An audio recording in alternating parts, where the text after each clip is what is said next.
베델의 모든 성도님들은 생명을 다하는 날까지 십자가 붙들고 나아가는 성도님들인 줄 믿습니다. 하나님의 은혜를 찬양하십시다.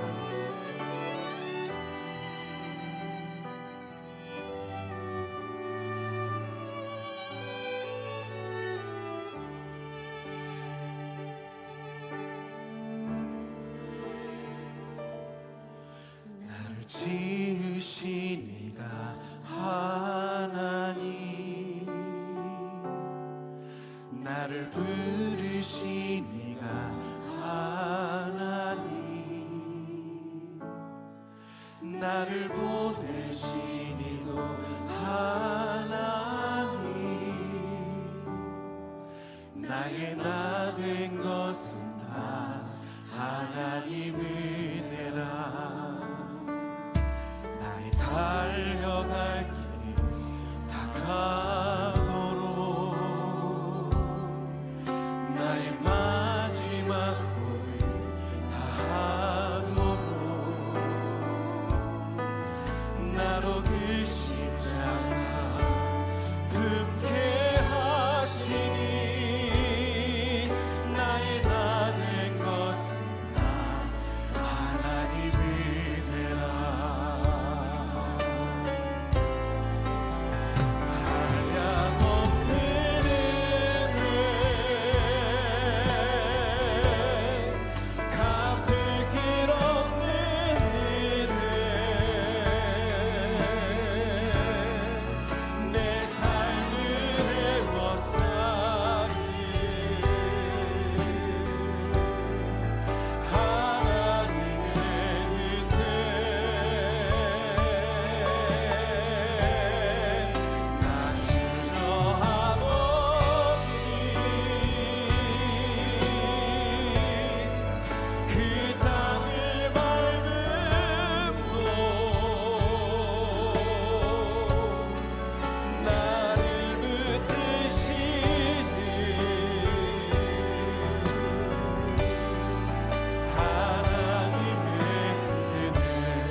하나님 나를 지으셨지요. 하나님 나를 부르셨지요. 하나님이 나를 보내셨지요.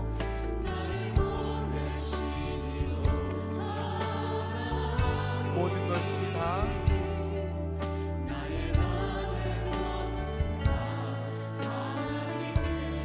한 방향을 바라보며 찬양합시다.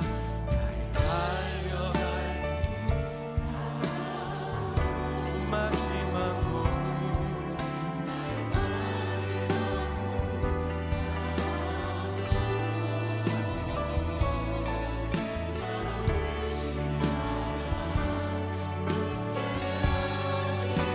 할렐루야.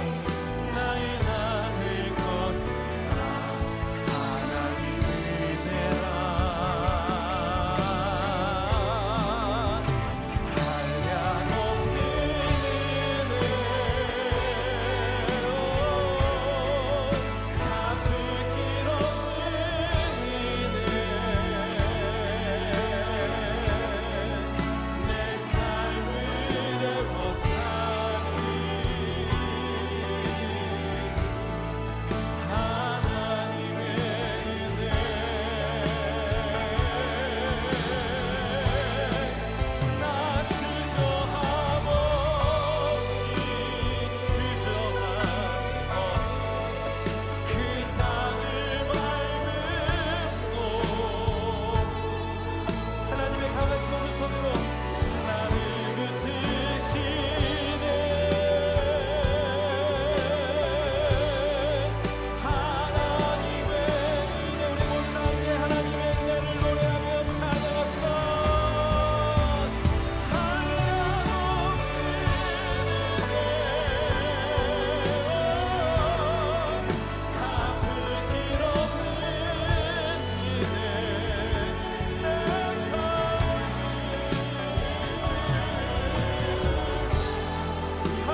한 심리학 실험에 이런 게 있었대요.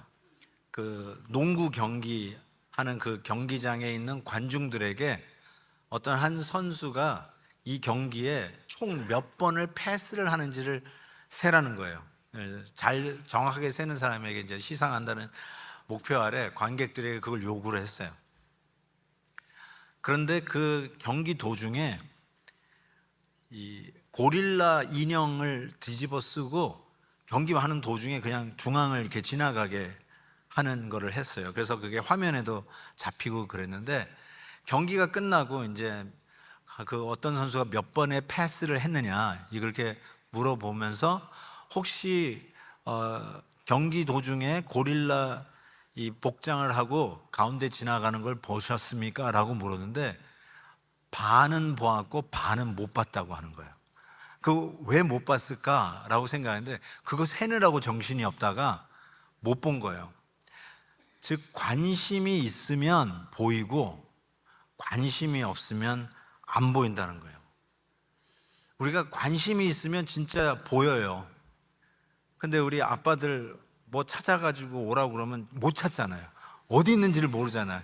그러면 아내들이 와, 요 앞에 있잖아. 그런데 그게 안 보여. 예, 그런 경우 얼마나 많이 있어요. 아, 관심이 없으면 안 보이는 거예요. 오늘 누가복음의 기적 스토리의 마지막이 앞을 못 보는 눈먼 자가 눈을 뜨는 기적으로 누가복음의 기적 스토리가 마무리됩니다. 물론 예수님의 십자가 부활의 기적이 기적 중에 기적이 기다리고 있지만 실은 우리의 삶 속에 일어나는 예수님이 행한 기적의 마지막 이야기입니다. 저는 왜 이 눈먼 자가 눈을 뜨는 이것이 기적 스토리의 마지막이 되었을까라는 생각을 해보는데, 아, 우리가 정말로 이 마음에 있는 게 눈에 보이듯이 진정한 영적 눈머름은 우리가 보아야 할 것을 보지 못하는 것이구나라는 생각을 해보게 됩니다. 그래서 성경도 믿음과 보는 것을 동격화합니다. 니고데모에게 주님이 하셨던 말씀 기억나시죠? 거듭나지 아니하면 하늘나라를 볼 수 없다라고 얘기했어요. 거듭난다는 게 뭐예요? 중생, 구원의 서정, Order of Salvation에 보면 소명, 부르심, calling, 또 중생, 그다음에 회개, 믿음, 칭의, 성화, 영화 이렇게 얘기하잖아요. 이런 구원의 서정 속에 중요한 게 거듭남, 중생인데 이 중생의 신학적 용어를 뭐라고 쓰냐면 재생이라는 말 써요. Regeneration. 즉 우리가 구원받는 것을 뭐라고 이야기하냐면 하나님 나라를 보는 것과 동일시하고 있다는 것입니다. 아마 세계적으로 가장 유명한 찬송가가 Amazing Grace일 거예요. 그 Amazing Grace 우리가 수도 없이 찬양하는 그 가사에 보면은 우리 한국말로는 그 은혜 놀라와 광명을 얻었네 이렇게 우리가 찬양하는데, 영어로 너무나도 심플하고 very clear. I was blind but now I see. 이게 구원이에요. 못 봤어요. I was blind but 구원받은 나는 now finally I could see. 그렇게 고백하고 있지 않습니까? 사도 바울은 그래서 사탄을 뭐라고 얘기하냐면 흑암의 권세자라고 골로새서 얘기하고 있어요. 그리고 우리를 구원한다는 말은 흑암의 권세에서 빛의 세계로 옮겨오는 것, 이것을 구원이라고 이야기합니다. 고린도후서 4장 4절은 더 정확하게 이렇게 얘기해요. 세상의 신, 이 악한 영들이 우리 믿지 아니하는 자들에게는 뭐라고 하냐면 마음을 혼미하게 했어요. has blinded. 우리를 눈멀게 했어요. 못 보게 만든다는 거예요. 뭘요? 그리스도의 영광, 복음의 광채, 그리스도, 하나님의 형상을 못 보게 하는 게 사탄의 역사라는 거예요. 근데 우리가 구원받으면 눈을 뜨기 시작해요. Finally, I could see it. 옛날에는 못 봤어요. 아무리 얘기해도 못 봤어요. 여기 있다라고 해도 못 봤어요. 이게 얼마나 소중한 것인지 아무리 침튀기 해도 인식을 못했어요. 귀중한 건지 몰라요. 소중한 건지 몰랐어요. 근데 예수 믿고 나니까 이게 눈에 이제 보이기 시작하는 거예요. 이게 왜 이렇게 가치 있는 일인지 몰라요. 왜 이 사역이 이렇게 소중한 건지 몰라요. 실은 사역을 같이 하면서도 어떤 성도들은 아예 관심이 없어. 그렇지만 이 일에 눈을 뜨게 하신 하나님의 은혜로 그 일에 올인하는 사람들이 있어요. 가치를 발견한 거예요. 이게 얼마나 소중한 건지를 알게 된 것이죠. 그래서 저는 기독교인과 비기독교인을 볼 것을 보는 것과 볼 것을 못 보는 사람의 차이라고 이야기할 수 있습니다. 그래서 오늘 이 말씀 속에서 우리가 마지막으로 우리가 경험해야 할 그 기적은 눈을 뜨는 기적이구나 라는 생각을 해봅니다. 여기 계신 분 다 눈 뜨고 있다고 생각하는데 어쩌면 블라인드도 있을 수 있어요. 못 보는 분이 아직 이 자리에 앉을 수도 있는데 오늘 이 마지막 기적인데 다음 주는 이제 기적 없어요. 오늘은 눈을 뜨셔야 됩니다. 그런 간절함으로 오늘 말씀을 대하게 됩니다. 자, 예수님이 오늘 이 눈먼 자를 만나 눈을 뜨게 하는 이 기적은 예수님이 예루살렘 입성 직전 여리고에서 일어난 사건입니다. 예루살렘에 입성하면 그 다음 일어나는 일은 십자가입니다. 누가복음은 9장에서부터 오늘 보면 18장이에요. 이제 곧 24장까지 가면 끝나는데 9장에서 이렇게 적고 있어요. 예수님께서 승천하실 기약이 차감해 예루살렘을 향하여 올라가기로 굳게 결심했다고 그랬어요. His eyes are fixed to Jerusalem. 예루살렘을 향해서 아예 딱 고정이 되었어요. 무슨 이야기를 하든 무슨 방해가 있어도 뚜벅뚜벅뚜벅 예루살렘 십자가 지시기 위해서 그 길을 가고 계십니다. 그 누구도 말릴 수가 없어요. 그 누구도 다른 데로 끌고 갈 수가 없어요. 옆에서 아무리 방해 공작을 해도 예수님은 십자가를 지고 위에서 예루살렘을 향하는 걸음을 요지부동 계속해서 걷고 계십니다. 자, 그런 세팅에서 갑자기 한 소리가 들립니다. 다윗의 자손 예수여, 나를 불쌍히 여기소서. 그때 그 순간에 앞을 못 보는 이 맹인의 부르짖음을 어떻게 재현해야 될지는 모르겠어요. 여러분 한번 스스로 한번 생각해 보십시오. 예수님이 지나간다고 하니까 앞을 못 보는 맹인이 다윗의 자손 예수여, 나를 불쌍히 여기소서 하고 아마 목청껏 부르짖었던 것 같아요. 여기서 다윗의 자손이라는 말에 굉장히 이제 제 생각 여러분 뭐 조금 성경을 읽거나 교회 생활 좀 하신 분들 이 설교를 들으셨을 것 같아요. 다윗의 자손이라고 외친 신학적 의미가 무엇인지를 우리는 어느 정도 알 수가 있어요. 이거는 하나님의 약속을 붙들고 하는 부르짖음, 기도와 같은 것이었다. 하나님 약속하셨죠? 그 약속을 이루세요 하러 하는 약속을 붙드는 부르짖음, 다윗의 자손이라고 하는 것이죠. 그래서 예수님께서도 실은 누가복음 20장에 나중에 보면 사람들이 나를 자꾸 다윗의 자손이라고 하는데 그것이 내가 다윗의 몇 대 손 되는 저 밑에 다윗의 그냥 고조손 증손에 이렇게 해서 저 끝에 있는 작은 자 이런 의미가 아니라 서열이 낮은 자가 아니라 결론은 다윗이 그리스도를 주라칭했다라고 이야기를 하는 것이죠. 즉 하나님께서 다윗의 계보의 구세주, 우리의 구원자를 주시겠다는 약속을 그거 붙들고 다윗의 자손이라고 했다는 것이죠. 그러니까 우리식으로 얘기하면 저도 용궁 김씨예요. 용궁 김씨가 뭐냐면 제도 족보가 있습니다. 그 족보를 뒤져봤더니 신라 경순 왕의 넷째 아들의 8번째 손이 김존중 씨인데 그분이 시작한 거예요. 그리고 김존중 씨로부터 시작해서 제가 35대예요.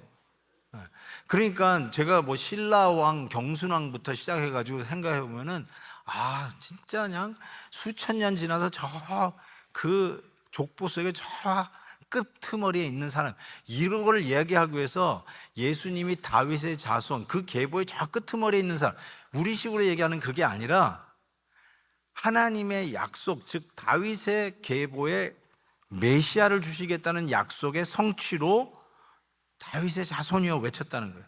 그래서 사무엘하 보면은 그 약속이 사무엘하까지 거슬러 올라가요. 이때 나단 선지자가 얘기했죠. 네 몸에서 날 자식이 내 뒤에 세워 그 나라를 경고케 하리라. 이게 이스라엘뿐만 아니라 다가오는 하나님의 나라, 바로 저와 여러분이 지금 포함되어 있는 이 나라, Kingdom of God, 하나님의 나라를 하나님이 세우시겠다. 그래서 마지막 보시면 네 집과 네 나라가 내 앞에 영원히 보존되고 내 위가 영원히 견고하리라.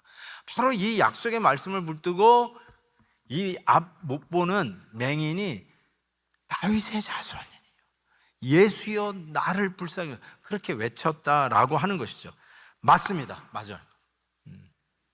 근데 요즘 제가 큐티인을 하잖아요. 우리 성도님들 요즘 큐티인하고 좀 매일 큐티 하시잖아요.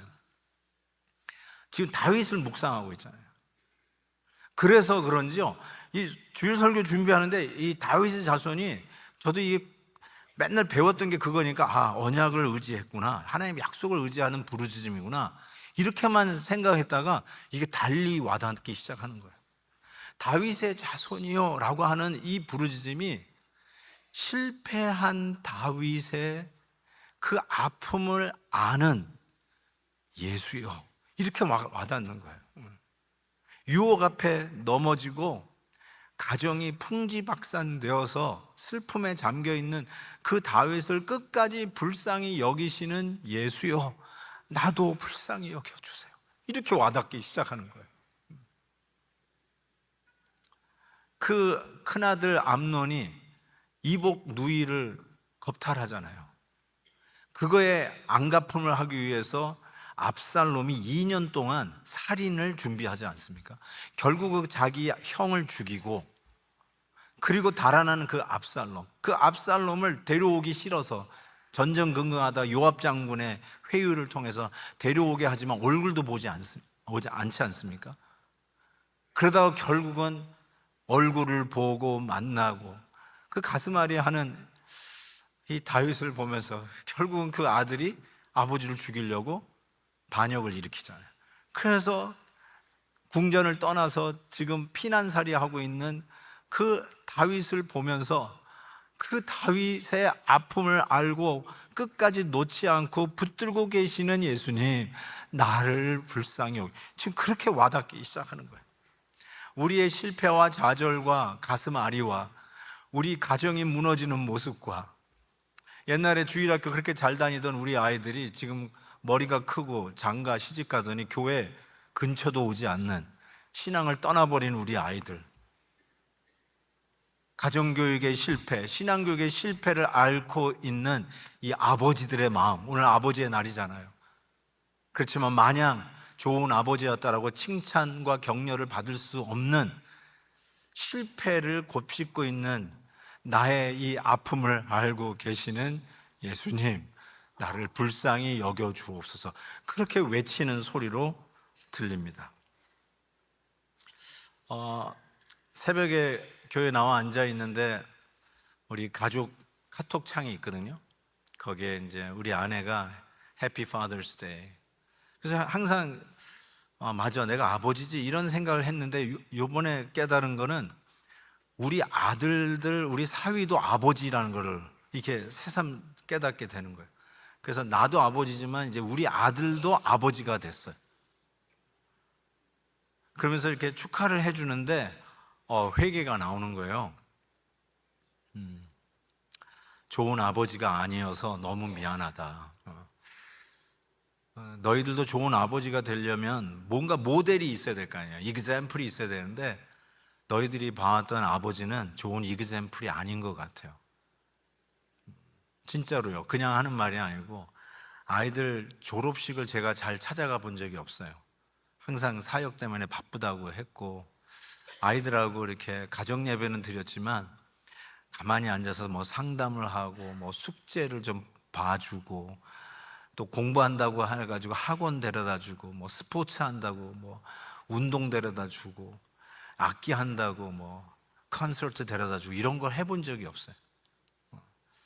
얘네들이 어떻게 컸나 새삼 지금 느즈마케야 철이 들은 사람같이 뒤돌아보면서 아이들에게 오늘 회개하면서 I apologize not setting a good example before you. 너희들이 따라야 할 좋은 example이 못 돼서 너무 미안한데 너희들은 좋은 아빠가 되도록 내가 기도하겠다 이렇게 얘기했어요.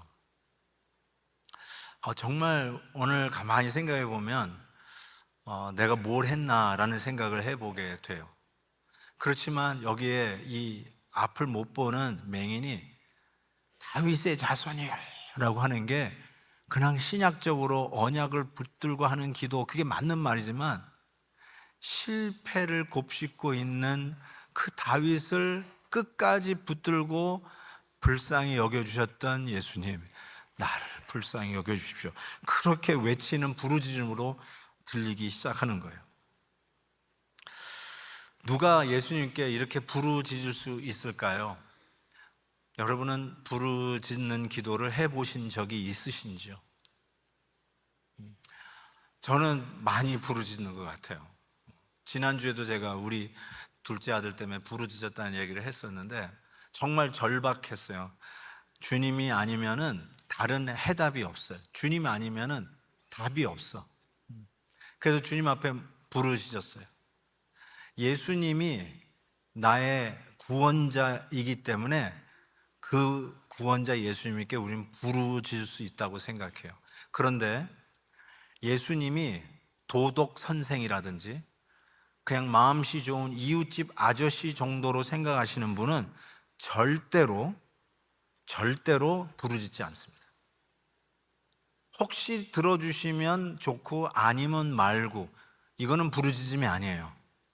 안 들어주시면 전 죽습니다. This is my final transmission. This is it. 이게 부르짖음이에요. 주님이 외면하시면 나는 갈 데가 없습니다. 이게 절박함이에요. Out of desperation. 근데 같이 좀 도와주시면, 좀 이 물건 들어주시면 땡큐고, 아니면 뭐 나 혼자 애써 봐야죠. 이거는 이 정도 가지고는 하나님 앞에 부르짖을 수 없다고 생각해요. 요즘 현대인의 가장 문제가 뭐냐면 절박함이 없어지고 간절함이 없어졌다는 거예요. 그래서 nothing to live for and nothing to die for, 이런 말이 있잖아요. 뭐 살아갈 것도 없고 그것을 위해 죽을 것도 없고, 뭐 하다가 되면 좋지만 안 돼도 전혀 내 삶에 아무런 문제, 지장을 주지 않는 것. 그래서 뭐 사랑할 것도 없고 그냥 눈 뜨니까 살아있으니까 그냥 또 오늘도 하루 살아가는, 이게 현대인의 문제라는 거예요. 절박함이 사라진 사회. 그래서 살 이유도 없고 죽을 이유도 없는, 그것이 현대인의 문제라고 이야기를 하네요. 제가 지금도 정확하게 기억하는 게 제 신학교 때, 여러분 제가 신학교 때는 얼마나 뜨거웠는지 몰라요. 지금 좀 식었어요. 근데 그때 정말 절절 끓었어요. 그때 지금도 정확하게 기억하는 게 밤에 한 톡쇼를 봤어요. 알시니오 홀 쇼. 알시니오가 first name이고 last name이 홀이에요. 홀 캔디 홀. 혹시 아세요? 알시니오 홀. 오, 연세 드신 분이시군요. 알시니오 홀. 그분이 톡쇼를 하는데 제가 그걸 너무나 잘 기억하고 있어서 오늘 설교를 위해서 다시 찾아봤어요. 있더라고요. 인터넷에 그게 있더라고요. 영상은 더 이상 안 남아있는데 있더라고요. 어쨌든 그게 어떤 내용이냐면, 알시니오 홀이 누구를 호스팅하면서 인터뷰를 했냐면 그 당시 CBS 간판 앵커맨인 댄 레더를 인터뷰를 했어요. 댄 레더가 그때 왜 인터뷰에 나섰냐면, 그 당시 남아프리카 공화국이 아직 독립되어 있지 않았을 때 민주투사인 넬슨 맨델라가 감옥에 갇혀 있었을 때예요. 그때 이 댄 레더가 거기까지 가서, 감옥까지 가서 그분을 만나고 인터뷰하고 왔어요. 그런 관계에 이 알시니 홀이 이 앵커맨 댄 레더를 그 쇼에 초대해가지고 인터뷰를 하는 거예요. 그때 이렇게 물어봤어요. 그 넬슨 맨델라를 만난 인상이 어땠냐라고 물으니까 이 댄 레더가 이렇게 얘기했어요. 영어로 이렇게 얘기해요. He had something in his heart that he could die for. 그 사람은 그의 가슴에 그것을 위해서는 뭔가 죽을 수 있는 것이 그 가슴에 있는 것 같이 느꼈다는 거예요. Wow, that's interesting. 그러면서 something you could die for. How about you, Dan? Do you have that? 하고 물어봤어요. 그랬더니 이 Dan Rather가 뭐라고 얘기했냐면 Of course I have two things I can die for. First, I could die for my family. Second, I can die for my country. Dan Rather는요, 네이비, 해군 출신이에요. 나중에 알았어요. 나라를 위해서 죽을 수 있대요. 가슴이 펄펄 끓고 있어서 주의 종이 되겠다고 신학교에서 공부를 하고 있었던 한 젊은 청년, 그걸 보면서 나도 그걸 물어봤어요. Hey Brian, do you have that in your heart that you could die for? 너 그걸 왜 죽을 수 있는 거 네 가슴에 있냐? 라고 물어봤어요. 여러분 그거 갖고 계세요? 그래서 그것 때문에 out of desperation you have to cry out. 들어주시면 좋고 아니면 말고가 아니라 You must answer my prayer. 아니면 난 죽습니다 하는 out of desperation으로 기도할 수 있는 게 있냐는 거죠. 우리는 꽤 괜찮게 하루하루를 살아가는 사람들입니다. 은행에 은퇴 후에 충분히 쓸만한 돈이 있습니다. 그래서 큰 걱정 없이 하루하루를 살아갑니다. 직장을 다니고 있습니다.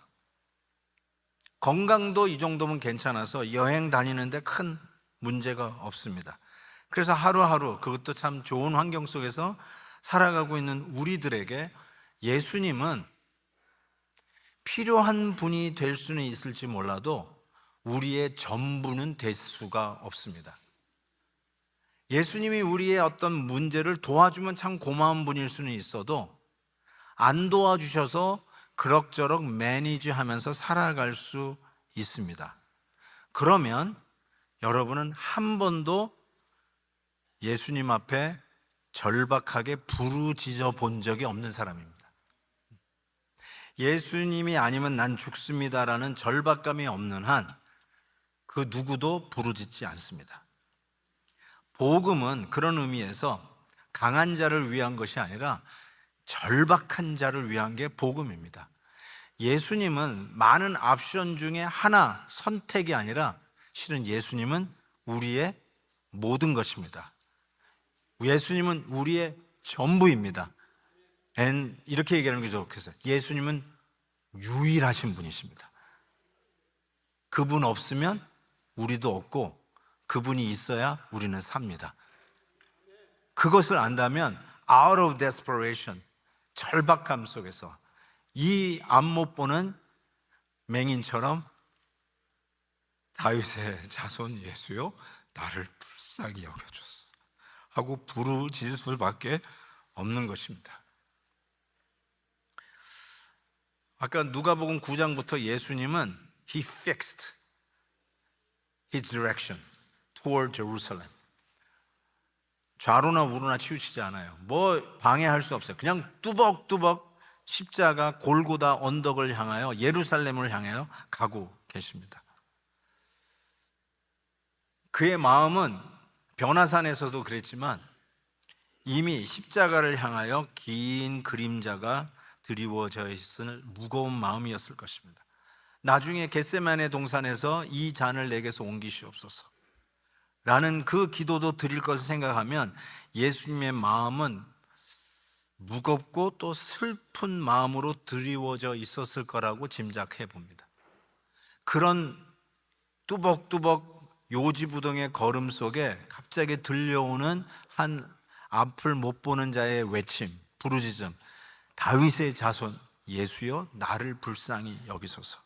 어쩌면 이런 부르짖음이 인간적으로는 쉽지 않았을 것 같아요. 인간적으로는 좀 성가셨을 거라고 생각이 듭니다. 그 어느 누구도 그의 부르짖음, 어쩌면 주위의 사람들이 시끄럽다고 그랬잖아요. Be quiet. 예수님을 부르는데 어쩌면 우리식으로 예의 좀 갖추셔서 불러라. 그렇게 함부로 부른다고 모실 분이 아니다. 네가 필요해서 부르는데 왜 사람들 많이 모여 있는데 너 혼자 떠드냐? 줄 서. 저 뒤에 가서 줄 서. 아마 수도 없이 많은 사람들이 이 앞을 못 보는 맹인들에게 꾸짖고 그만 좀 하라고, 가만히 있으라고 말렸을 거예요. 그런데 그걸 누구도 못 말렸어요. 그 누구도 그 부르짖음을 멈추게 할 수 없었어요. 그럼에도 불구하고 그는 외쳤어요. 나를 불쌍히 여겨달라고 부르짖었어요. 그때 그 누구도 십자가를 향한 걸음을 멈출 수 없었던 우리 예수님의 발걸음이 그 순간에 stopped, 멈춰졌어요. 저는 예수님이 이 부르짖음에 딱 멈춰선 게 지구 자전이 멈춰선 것보다, 지구의 공전이 멈춰선 것보다 더 크게 느껴졌어요. 여러분, 지구의 공전이 시속 30km예요. 시속 30km. 똑딱 하는데 30km가 돌아가는 거예요. 이것이 우리가 못 들어서 그렇지, 만약에 이 소리를 듣는다면 어마어마한 굉음이라는 거예요. 그런 지구 공전하는 것이 엄청난 굉음을 내면서 도는데 그 지구가 선다고 한번 생각해 보세요. 돌다가 꽉 섰다고 생각해. 브레이크를 잡아도 엄청난 소리를 내는데 예수님이 십자가를 향하여 요지부동 결심을 단단히 하고 그 걸음을 가는데 다윗의 자손이여 나를 불쌍히 여기소서라고 하는 외침에 그 예수님의 발걸음이 스톱 됐다는 거예요. 그리고 그를 향하여 돌이켜 보시는 것이죠. 저는 이 주님의 멈춰선 발걸음에 우리들의 간절한 부르짖음에 우리 주님이 발걸음을 멈추고 귀를 기울이신다라고 확신하게 돼요. 여러분, 우리들의 부르짖음은 허공을 향한 그냥 공기의 진동이 아니에요. 여러분이 하나님 앞에 부르짖는 소리에 우리 하나님이 돌아오세요. 귀를 기울이세요. 목소리가 커야 부르짖는 게 아니에요. 하나님 앞에 무릎 꿇고 주님만이 이 기도를 들어주실 수 있는 유일한 구세주이십니다. 아버지, 주여 할 때 우리 주님이 돌아오세요. 귀 기울여 주세요. 응답해 주세요. 그러면서 이렇게 얘기해요. 무엇을 해주기를 원하냐고 물으세요. 와, 이거 준비하셔야 돼요. 우리 주님이 그래 나 돌아왔다, 뭘 해주기 원하냐 할 때 여러분의 답이 뭐예요? 주님 이거 해주세요. 준비된 답이 있는지요? 여기 앞을 못 보는 자는 즉시로 보기를 원하나이다 하고 고백을 해요. 여러분이 무슨 주님의 질문에 답을 드리기를 원하세요? 주님 저는 이걸 원해요. 예수님이 주셨던 여러 가지의 말씀 중에 제가 좋아하는 말씀 몇 군데 여기서 답을 좀 많이 얻기를 원하는데, 마태복음 11장에 보면 수고하고 무거운 짐진 자들아 다 내게로 오라 내가 너희를 쉬게 하리라. 너무 지쳤어요. 한 발자국도 더 뗄 수가 없어. 소위 burnout 됐다고 그러죠. burnout 돼버렸어요. 그러셨어요? 그러면 주님 앞에 안식을 요구하세요. 쉬기를 원하는데 주님 저 쉬기를 원합니다. 주의 품에 안식하게 해주세요. 히브리서 13장에서 이렇게 얘기했어요. 친히 말씀하시기를 내가 과연 너희를 버리지 아니하고 과연 너희를 떠나지 아니하리라. 주님 나와 동행해 주세요. 외로워요. 동행해 주세요. 그렇게 답을 하세요. 요한복음 8장에 보면 나는 세상에 미치니 나를 따르는 자는 어둠에 다니지 아니하고 생명의 빛을 얻으리라 그랬어요. 여러분의 가정이 큰 어두운 그림자가 드리워져 있나요? 앞을 걸어가는데 앞이 캄캄해서 한 걸음도 더 내딜 수 없는 절망 가운데 있나요? 주님 나의 빛이 되어주세요. 내 걸음을 비춰주세요. 이렇게 주님 앞에 요구하세요. 요한복음 7장에서는 누구든지 목마르거든 내게로 와서 마시라. 나를 믿는 자는 성경의 이름같이 그 배에서 생수의 강이 흘러나리라. 목마르세요? 허덕이고 계세요? 채워지지 않는 것 때문에 늘 굶주려 계세요? 주님 앞에 요구하세요. 주님, 제가 목마릅니다. 채워주세요. 넉넉하게 하세요. 흘러 넘치게 해주세요. 주님의 약속과 능력을 믿고 오늘도 하나님 앞에 부르짖어 기도하는데 여러분의 앞에 있는 죄악의 유혹에서부터 이길 수 있는 능력을 구하십시오. 나를 허물고 있는 수많은 이런 이유들로부터 하나님이 주시는 힘으로 그 모든 장애물을 뛰어넘을 수 있는 영적인 능력을 구하십시오.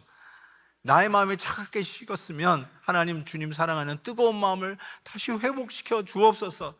기도하지도 않고 하루를 시작하고 말씀을 보지도 않고 멀쩡하게 살아가고 있는 자기 자신을 발견했으면 주님 말씀 읽지 않고는, 주님 앞에 기도하는 열기를 회복하지 않고는 다시 이 자리를 일어서지 않겠습니다. 주님, 그 첫사랑을 회복시켜 주옵소서. 그거 구하시란 말이에요. 주님께서 응답해 주실 것을 믿습니다. 저희 교회 신학 강좌 강사로도 오셨던 시각장애인으로 대학 총장이 된 첫 케이스라고 하더라고요. 이재서 박사님, 총신신대원 총장님이셨죠. 그분이 쓴 책 아름다움은 마음의 눈으로 보인다는 책에 이분이 이제 도중에, 태어나면서부터 앞을 못 본 분이 아니라 도중에 실명을 했잖아요. 그러면서 이 시를 쓰셨는데 제가 이 시가 너무나 마음에 와닿아서 여러분에게 한번 읽어드리고 싶습니다. 빛이신 주님, 그 빛이 생명이신 주님, 그 빛길 따라 염치 없이 즐거운 저를 당신은 이해하시지요.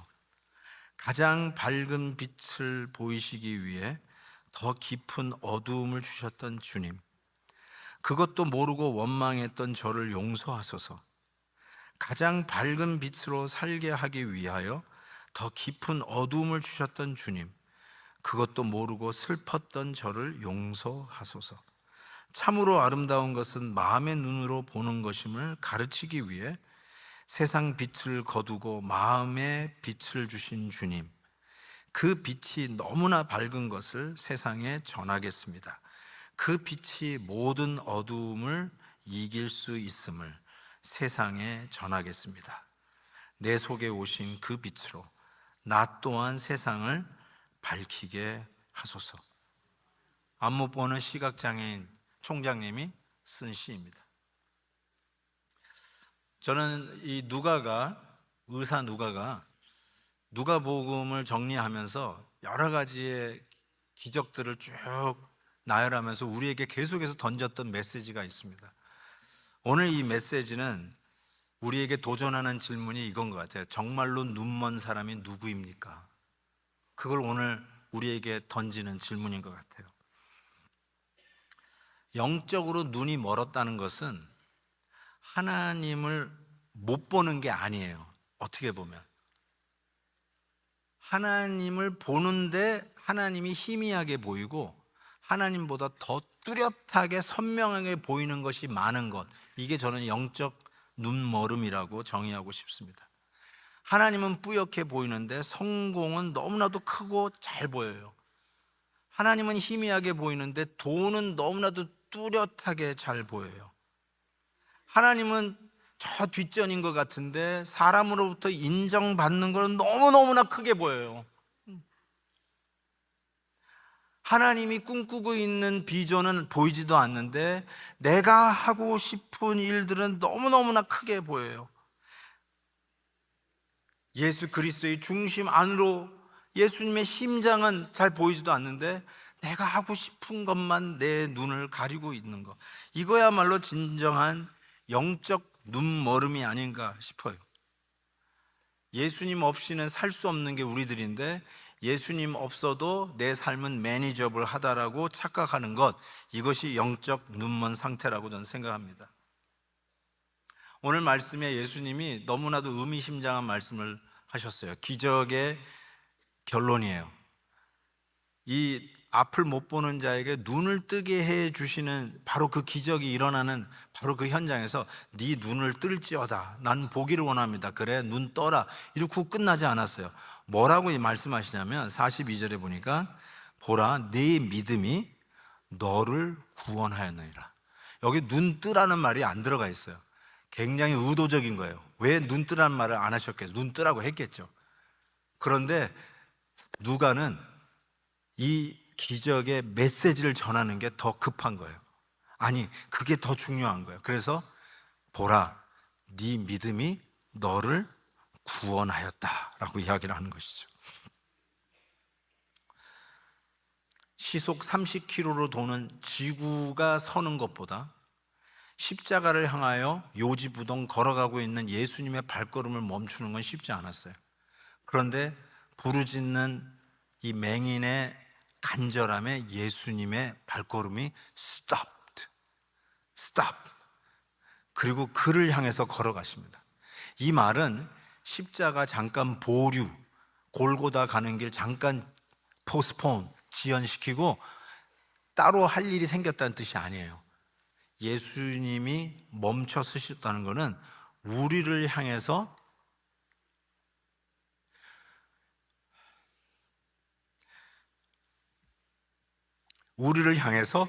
골고다로 걸어가는 그 걸음을 우리를 향해서 걷고 계신다는 뜻이에요.